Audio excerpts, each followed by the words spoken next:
Это «Черный квадрат». С вами Лариса Ефименко-Михайлова. Здравствуйте. Ну что, продолжим раскрывать тайны наших гостей. Кто сегодня в тени черного квадрата? Смотрим фото. В детстве он был подвижным, веселым ребенком. Любил ездить с отцом на охоту и рыбалку, а в компании друзей не гнушался пособирать бутылки чебурашки и на вырученные деньги прикупить жвачки.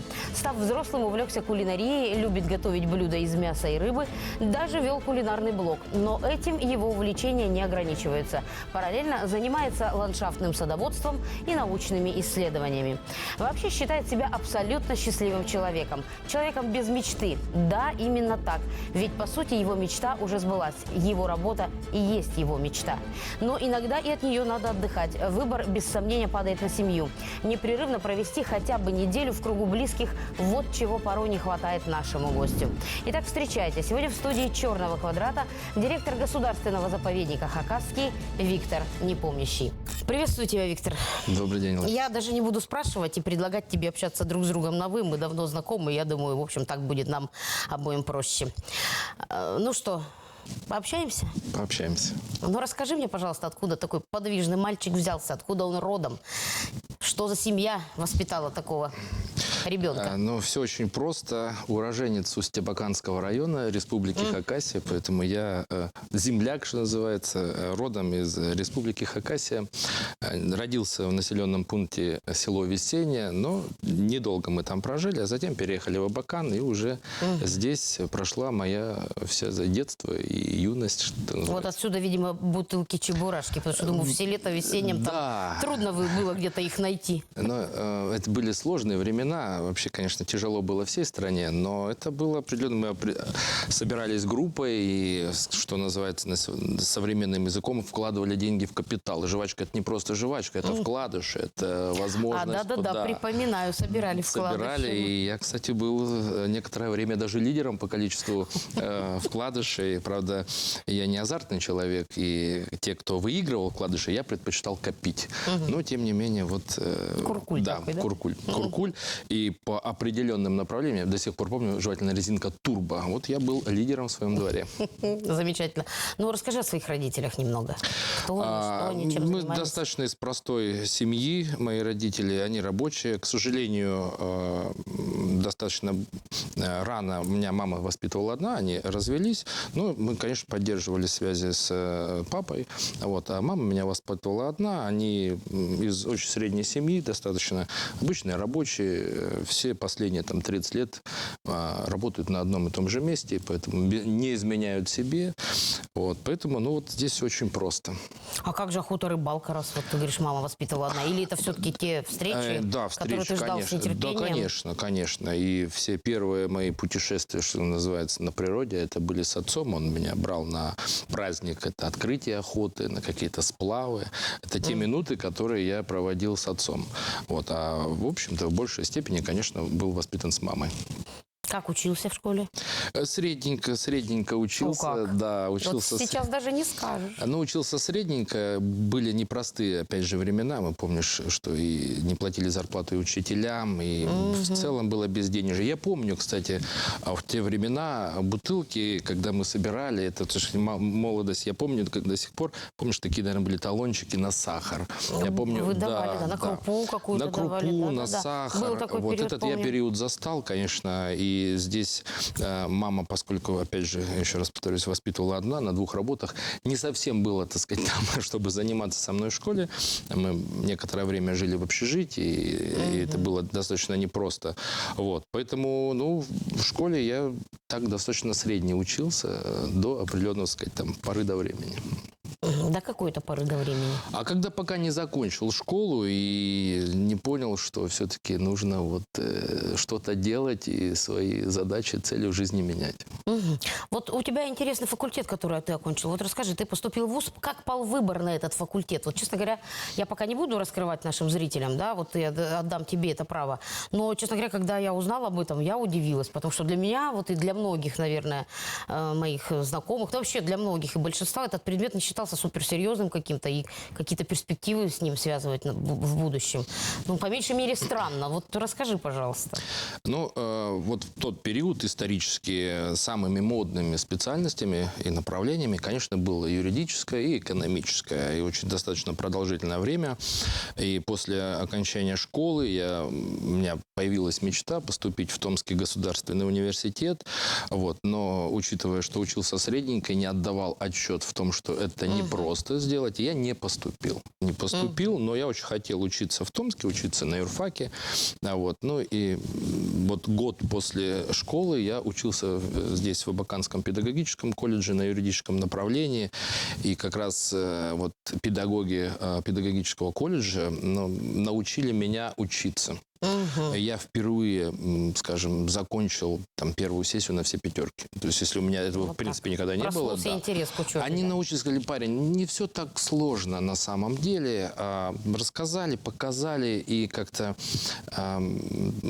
Выиграв первую Олимпиаду, я почувствовал Ну и, наверное, себя первая, скажем так, неудача при поступлении тоже сыграла отрезвила, свою роль. без сомнения, она отрезвила. Вот, и затем, ну, так сказать, они раскрыли какие-то определенные возможности. И я все-таки очень хотел поступить в Томский университет. Я повторно на следующий год подал заявление и опять не поступил. Но я уже подал заявление, уже будучи поумнее, на 3 разных направления. И поступил на геолого-географический и философский. Вот. И выбрал геолого-географический факультет, специальность география. Вот, и там нужно было тоже продолжать выбор.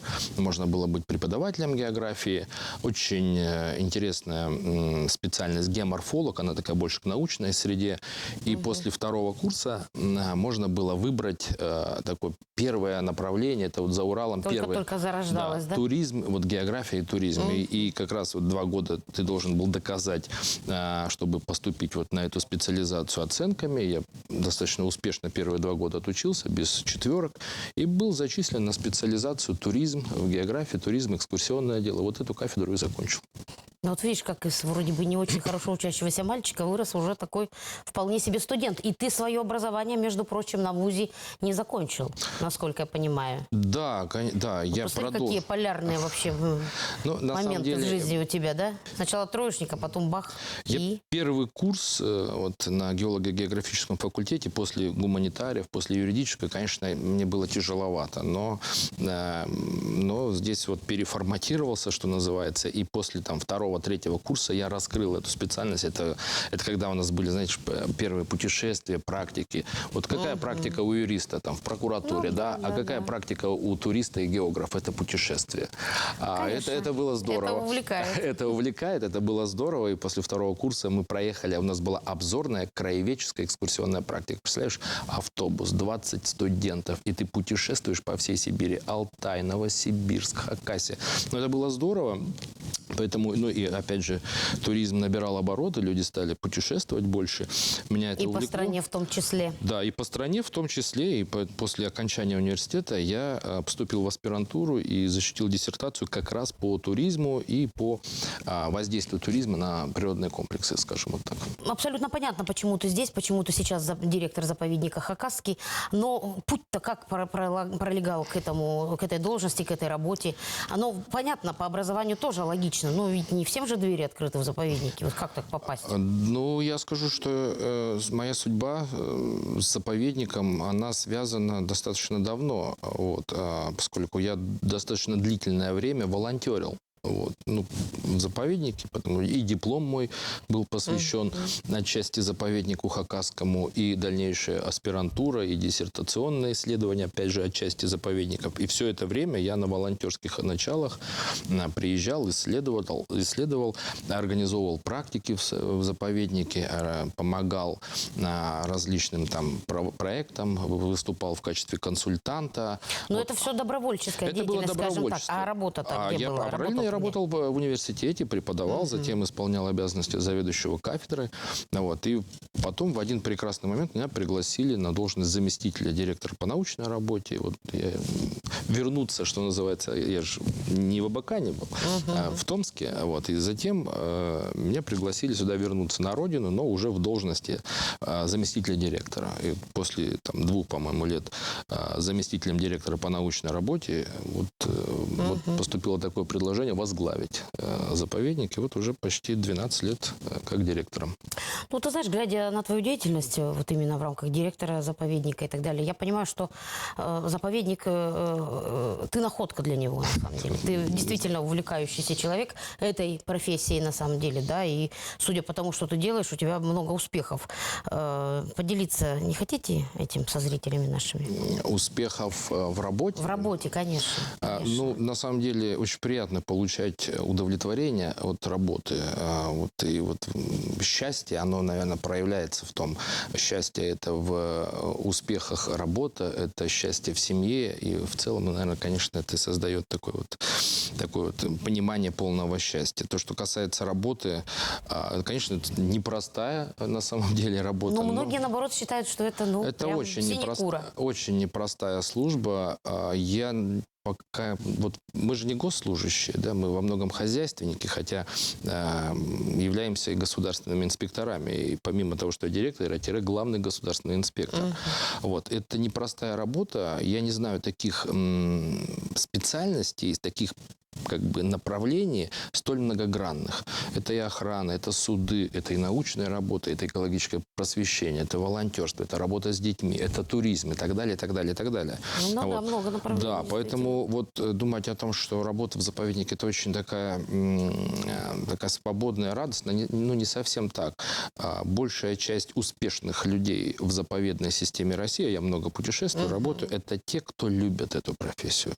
У нас небольшие заработные платы, что называется, но успех имеют те, кто по-настоящему верит и любит свою профессию. Вот это главное, наверное, главное условие, чтобы добиваться каких-то хороших результатов.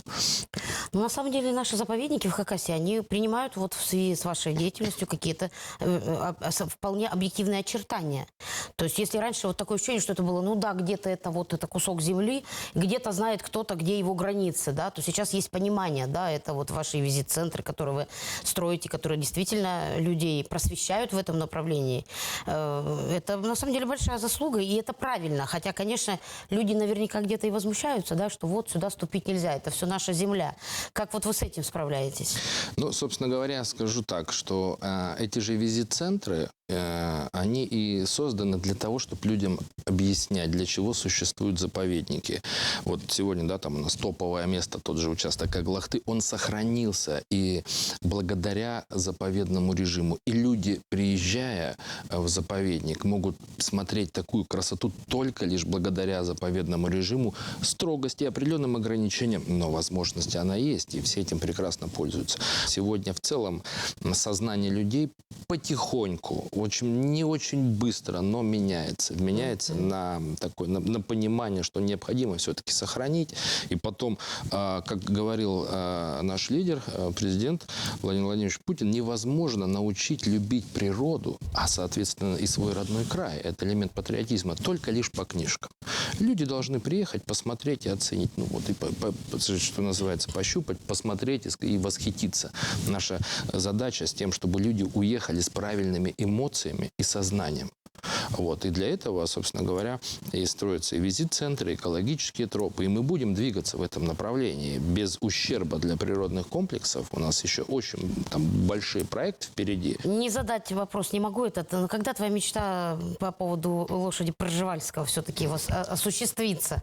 Ты очень давно работаешь над этим проектом. Но двигается дело? Да, двигается. Это не просто. Это потому что начали мы работу с 2019 года. Это вообще уникальный эксперимент. В России только один центр создан. Мы планируем стать вторым.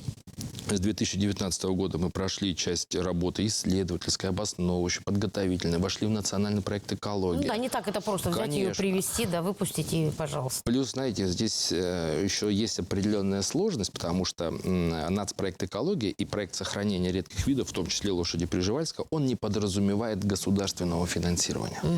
Поэтому, помимо всего прочего, когда ты проходишь путь от обоснования, согласования, параллельно идет работа по поиску инвесторов, спонсоров. Но это же не просто инвестор, который будет что-то получать. Это люди, которые искренне хотят, так сказать, там помочь. Это вот Ну да, вторая... видимо, дивиденды от этого не получишь абсолютно никакие. Это никаких. просто Да. меценатство так Да, называемое. да. Плюс сам проект, он достаточно капиталоемкий, поскольку предполагает, ну, там, большие инвестиции в части, так сказать, вольерного ограждения и так далее.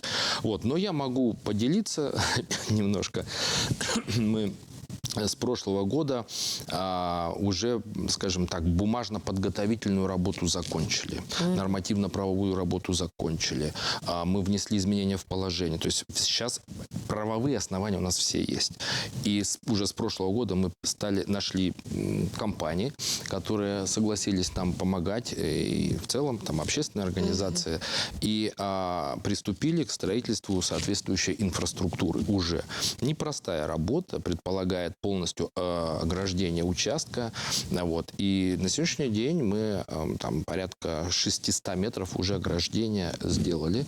Плюс идет возведение объектов, значит, вспомогательной инфраструктуры. Это солнечные панели, строительство кордонов, лаборатории и так далее. Поэтому работа здесь началась. Я очень сильно надеюсь, что мы на следующий год торжественно с вами, с жителями Республики Хакасия откроем этот комплекс, потому что нам, кстати, сегодня Министерство природных ресурсов России согласовало изменение структуры. Мы планируем более 10 создания рабочих мест именно вот там, на месте. Да. Для меня это вдвойне приятно, потому что я родился...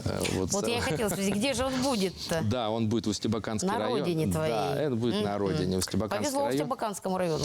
Ну, я надеюсь, Земляком. село Весеннее, рядышком с селом Весенним, вот, участок Камызякская степь с озером Улух-Коль. Это мое детство тоже там отчасти прошло. Вот, и мне это вдвойне приятно, и, конечно, и создание рабочих мест. И в целом, мне кажется, это так оживит территорию, вот, возможно, какие-то будет иметь мультипликативные эффекты, и строительство дорожной сети, и какие-то инфраструктурные проекты, да и в целом туристическая составляющая, потому что мы планируем помимо самого проекта еще строительство визит-центра, для того, чтобы люди понимали, зачем нужна эта лошадь Пржевальского, да, вот, ну и очень красивый там и вид, и я надеюсь, что это станет новой точкой притяжения и новой точкой роста. Вить, ну и еще не могу спросить, уже последний момент по поводу твоей работы, еще хотелось бы о личном поговорить немного. К Агафье Лыковой ты там частый гость достаточно, а мы ее, в общем-то, только с экрана видим. Какая она, Агафья? Как вот она живет? Почему она не хочет цивилизацию? Ведь все равно тайга, ну не знаю, медведи, ну страшно одной там, ну даже с помощником, если. Ну, Какая она? Она чистая. Вот она чистая, искренняя, непростая, конечно, по характеру, ну, как и все женщины, они непростые. Но я вам могу сказать совершенно точно, что она вот чистая и безобидная. Это самое главное. У нее нет в разговоре с вами, у нее никогда не будет корыстного умысла. В современном мире это редкость. Вот. А для нее это вот, если она говорит это искренне, без камня за пазухой. Вот. Поэтому вот я ее бы так охарактеризовал. То, что почему не хочет переехать, ну, это сложно поменять традиционный образ жизни. Я думаю, что, конечно, этого делать Вообще, не да. нужно. Этого делать не нужно. Вот, кстати, она мне звонила буквально позавчера. У нее есть связь? Да, у нее есть связь, она сейчас совсем одна, помощник церкви, он выехал, она звонила буквально там несколько дней назад, доложила определенную информацию, помимо того, что, так сказать, она вот это сама по себе там живет, да, она еще и, вот мы с ней так вот дружим, она выполняет информационно-волонтерские функции, да, она там мне сообщила, первый раз она мне сообщила о том, чтобы началась большая вода, и чтобы по воде не ходили, сказала, что это была самая там холодная весна, которую она помнит. Потом она сообщала там еще какие-то моменты. То есть все стихийные бедствия я получаю первым. Да, даже Росгидромет не имеет там метеостанции. Вот, и по первой информации по большой воде мы пока что не можем туда добраться. Я знаю, что там был серьезный ветровал.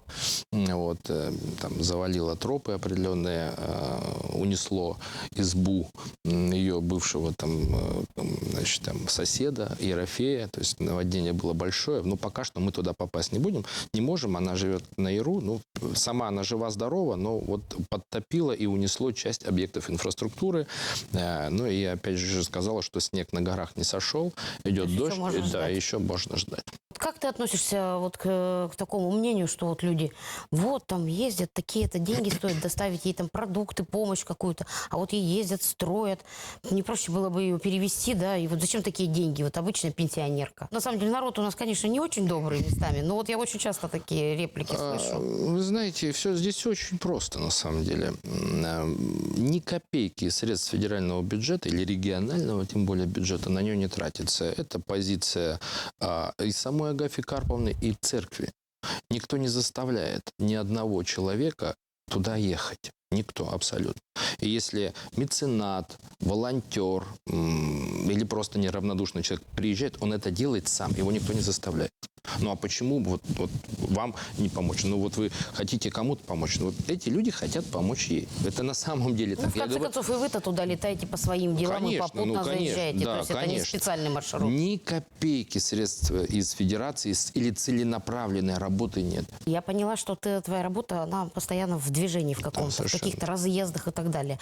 Как семья к этому относится, как она с этим живет? И потому что и ты как к этому относишься, потому что, ну, если не мечта твоя, то большое желание, огромное, да, непрерывно провести какой-то промежуток времени с родными.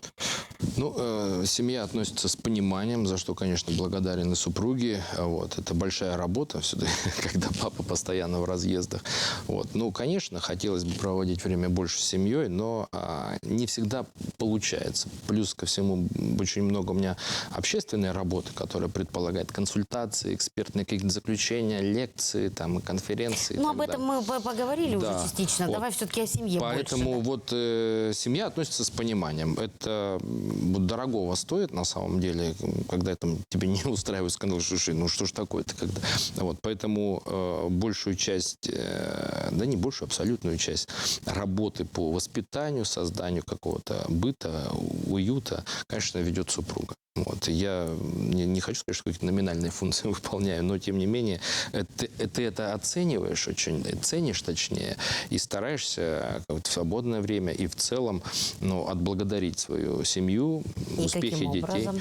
Ну, каким образом? Быть больше с ними. Ну, как вы проводите время? Быть? Вот сели и будем мы вместе, да? Да, мы Чем занимаетесь? Мы проводим время, там, скажем, либо во дворе у себя, либо мы... Да, ландшафтные да, мы привыкаем к работе, да, там сказать, там, убираем двор. То есть мы занимаемся каким-то одним общим делом.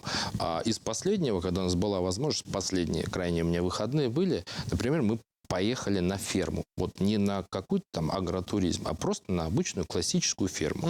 Это и как бы объединяет определенно. И я считаю, что нашим детям... Я знаю, что такое ферма. Я катался на барашках, на всех. Современные дети не знают. Мы приехали на ферму. Обычная ферма, значит, там с запашком, с таким вот все. Ну, как положено. Вот. И там здорово повезло, потому что в этот день родился барашек, значит, цыплята вывелись. Дети счастливы, они этого не видели, и в целом это, конечно, объединяет. И, наверное, я делаю мало. Но, по крайней мере, стараюсь для этого как можно. Дети у тебя кто? Девочки? Мальчики? Да. У меня 2 девочки и старший сын. Вот 2 девочки и старший сын. Сын живет в Москве, а значит, средняя и младшая, они в Абакане. Вот. Ты бы хотел своим детям пожелать своего счастья? Я думаю, что они сами себя должны найти, но я буду счастлив, если они последуют примеру моему. Вот так. Конечно, навязывать, наверное, не стоит, но я в этом смысле достаточно, как бы у меня консервативные подходы и То есть взгляды. направить не мешало бы, да? Направить не мешало бы, всему свое время. Всему свое время. Есть определенный, минимум, который не только дети должны сделать, но и родители. Это их ответственность, их обязанность. Да, вот То дать есть все-таки воспитывать надо, да? Конечно, я считаю, абсолютно. Полагаться на судьбу, там, Нет, что нет. предначертано, так и будет. Нет, конечно, я больше консервативным взглядом придерживаюсь, поэтому родители должны свою лепту внести, а дальше уж пусть дети сами сделают выбор после получения, так сказать, определенного образования. Пусть им не нравится там художественная школа или музыкальная, но пусть дальше сделают сами свой выбор и получат то образование, которое хотят, устроиться туда, куда на работу, там, где им больше нравится. Вот. Но все-таки наша с вами ответственность, тогда зачем мы там, собственно, заводим детей, чтобы потом сидеть и переживать. Вить, спасибо большое за интересную беседу. С тобой было очень интересно общаться. Спасибо Может вам. быть, еще когда-нибудь тоже пересечемся. Как Спасибо. говорится, в этой программе, возможно, да, потому что поговорить еще есть о чем. Спасибо. Рада была видеть тебя. Спасибо. Спасибо. Это был Виктор Непомнящий. Ну а я с вами прощаюсь ровно на неделю. Тогда и будем вновь раскрывать тайну черного квадрата. Увидимся.